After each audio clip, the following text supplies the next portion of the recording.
കളി കാണാൻ പോരണോന്ന്. ഞാനോ? ആ കാക്ക ഞാനുണ്ട്. വേഗം പോയിട്ട് ഡ്രസ്സ് മാറ്റിട്ട് വാ.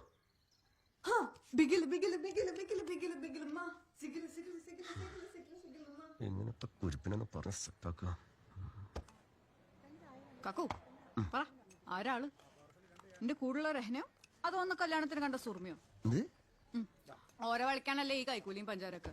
ചോക്ലേറ്റ് ഷേക്ക്, വത്തക്ക ജ്യൂസ്. സുർമ അതൊന്നുമല്ല. എന്നെ വേറെ വലിയൊരു കാര്യമുണ്ട്. ഈ വീട്ടിലെ ടിവിയുടെ മുന്നിൽ കറന്ന് പറയണ മാതിരി ഒരു കമന്ററി പറയണം. കമന്ററിയോ? നമ്മളെ ടൂർണമെന്റിൽ കമന്ററി പറയാൻ അൻസാറില്ല. ജബ്ബാറിനാണ് ഈ പറക്കാലി. ആകെ പെട്ടമായില്ല. ഈ ഒന്ന് സഹായിക്കണം. വെച്ചാ ഈ വന്ന അനൗൺസ്മെന്റും കമന്ററിയൊക്കെ ഒന്ന് പറയണം. പിന്നെ കമന്ററി ബായത്തൊന്ന് വിളിച്ചു പറയുന്നല്ലേ കമന്ററി. അതോ അത്ര ആൾക്കാർ വരുന്നോടത്ത് അതൊന്നും കുഴപ്പമുള്ള കാര്യല്ല. അവിടെ ഓഫീസുമാരുള്ള ഒരു സാധനം കെട്ടിയിട്ടുണ്ട്. ഈ അതിന്റെ ഉള്ളിൽ ഇരുന്ന് എന്നെ ആരും കാണൂല.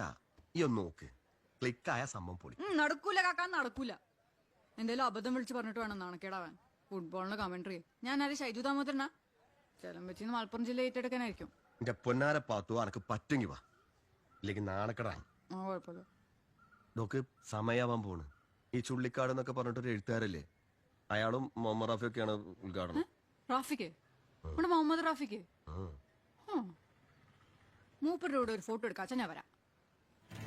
ഒരു സെൽഫിയാ? 10 സെൽഫി എനിക്ക് എടുക്കാം. സ്പോൺസർ ചെയ്യുന്ന സൂപ്പർ സ്റ്റുഡിയോ മലപ്പുറവും തമ്മിൽ കൊന്ന് കൊല വിളിക്കാനെത്തുന്നു. എല്ലാ ഫുട്ബോൾ പ്രേമികളെയും ഇന്നത്തെ ഫുട്ബോൾ പോരാട്ടത്തിലേക്ക് സ്വാഗതം ചെയ്യുന്നു.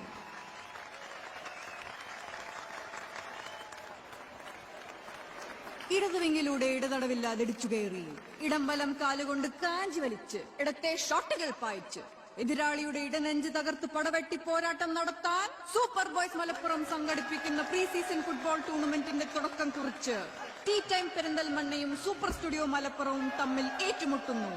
അഖിലേന്ത്യൻ സെവൻസിന്റെ പൊന്നും വിലയുള്ള മിന്നും താരങ്ങൾ മാത്രമല്ല, അതുക്കും മേലെ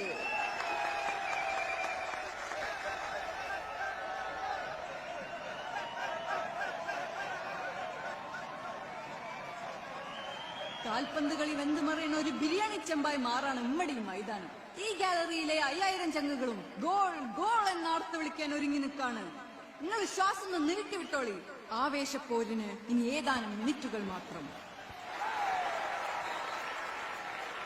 ഇടത് വലത് വിങ്ങിലൂടെ ഏത് കൊമ്പന്മാരും മണ്ണ് കുളിക്കുക എന്നാലും ഓരൊക്കെ തളച്ചിടാൻ കാൽപന്തിന്റെ 19ാമത്തെ അടവും പായ്ച്ചണ മലപ്പുറത്തിന്റെ കുങ്കിയാനകളായ വീരന്മാർ ഏറ്റുമുട്ടണം.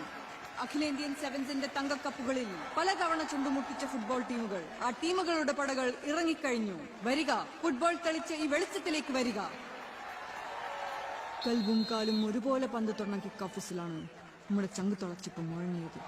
പന്തിന് കാൽ കൊണ്ടൊരു മുത്തം പോലെ കുട്ടന്റെ കിക്ക് ഓഫ്. സുഡാനി താരം ബെല്ലാക്കിന്റെ കാലിലേക്ക് പാസ്. ബെല്ലാക്കിൽ നിന്ന് ആഷിഖ് ഉസ്മാന്റെ ബൂട്ടുകളിലേക്ക്. ജിന്നോ മനുഷ്യനോ എന്നറിയാത്ത പോലെ വേഗം കൊണ്ടൊരു മീത്താരി കാണിച്ച് 3 പ്രതിരോധക്കാരെ വെട്ടിപ്പാഞ്ഞ് മുന്നോട്ട് പോവാൻ നോക്കണ ആഷിക്ക പന്ത് വായന കണ്ട് ഇരിപ്പുറയ്ക്കാതെ ഗാലറിയിലുണ്ട് റാഫിക്ക. അതാ വമ്പന്മാര് കൊമ്പ് കുലുക്കി പായണ പോലെ സൂപ്പർ സ്റ്റുഡിയോ പായണം. വീണ്ടും ബെല്ലാക്ക്. അതാ നോക്കി കണ്ണെത്തുന്നിടത്ത് ബോളെത്തിക്കുന്ന സുഡാനിയുടെ കാൽവേഗത്തിൽ ഒരു മുന്നേറ്റം. തുളുനാടൻ വായ്ത്താരി ചൊല്ലി മറിയണ പോലെ ബൂട്ടിട്ട കാലുകൾ മറിയണ. എന്നിട്ടും ടീ ടൈമിന്റെ കൊട്ട പൊളിയുന്നില്ല. പോർക്കളം തിരിച്ചു പിടിക്കുന്ന സമുറായി പോരാളിയെ പോലെ കുതിച്ചു കയറി ടീ ടൈം. കളി തിരിച്ചു പറയുന്നു. പന്തുമായി ടീ ടൈം ഇരമ്പിക്കായിരുന്നു. 14 പേർ തൊട്ട ആ പന്തല്ല ഇത് ഗോളിലേക്ക്. ഇനിയിപ്പോ സീസൺ ആയല്ലോ. സെവൻസ് ആണ് അതിന്റെ ഒരു ഹരം. മലപ്പുറത്തുണ്ടെങ്കിൽ മിസ് ചെയ്യാറില്ല. നിങ്ങളുടെ ടൂർണമെന്റ് കസറി, പ്രത്യേകിച്ച് ഇവളുടെ കമന്ററി. കൽബും കാലും പന്ത് തൊടുന്ന കിക്ക് ഓഫീസിൽ എന്നൊക്കെ പറയുക അസലായി. അത് ഇവളോടൊന്ന് പറഞ്ഞിട്ട് പോകാന്ന് കരുതിയാണ് ഞാൻ വെയിറ്റ് ചെയ്തത്. രാമായണത്തില് എഴുത്തച്ഛന്റെ ഒരു വരിയുണ്ട്: വാരിധി തന്നിൽ തിരമാലകൾ എന്ന പോലെ ഭാരതീ പദാവലി തോന്നണം കാലേ കാലേ. അതായത് കടലിലെ ഒടുങ്ങാത്ത തിരമാലകൾ എന്ന പോലെ വാക്കുകൾ ഒന്നിനു പുറകെ ഒന്നായി കുതിച്ചെത്തണമെന്ന്. എല്ലാ എഴുത്തുകാരുടെയും മോഹമാണത്. അതുപോലൊരു അനുഗ്രഹം തനിക്കുണ്ടാവട്ടെ. ശരി. ശരി.